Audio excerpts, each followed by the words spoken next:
Which Baltic countries were annexed by the Soviet Union? Have you ever wondered how the Baltic countries became part of the Soviet Union? The story begins in the early 1940s with Estonia, Latvia, and Lithuania. These three nations had enjoyed independence after World War I, but that changed dramatically in 1940.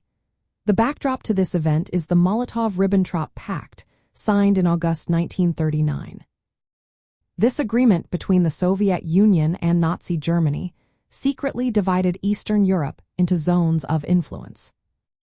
In June 1940, the Soviet Union issued ultimatums to the Baltic states. They accused these countries of violating the terms of the pact and demanded that pro-Soviet governments be installed. On June 15, 1940, Soviet military forces invaded Lithuania. Just 2 days later, on June 17, Estonia and Latvia faced the same fate. The Soviet Baltic Fleet even enforced a naval blockade to cut off these nations from outside help.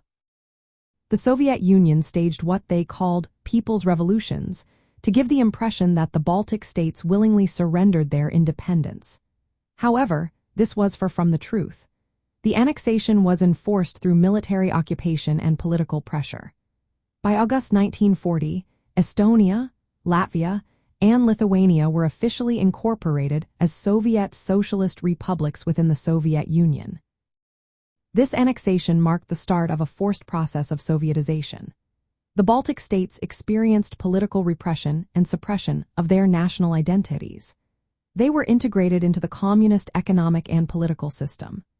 Despite a brief period of Nazi German occupation during World War II, the Baltic states remained under Soviet control until the dissolution of the Soviet Union in 1991.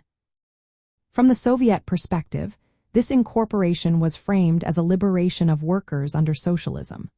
The leadership believed that aligning these nations with the Soviet Union was essential for building a communist society. They viewed the Baltic republics as vital parts of the Socialist Federation. However, many Western countries considered the annexation illegal and never recognized the Soviet claims of voluntary accession. So, in summary, the Baltic countries annexed by the Soviet Union were Estonia, Latvia, and Lithuania. Their journey from independence to annexation is a significant chapter in the history of communism and the Cold War, illustrating the broader division of Europe during that time.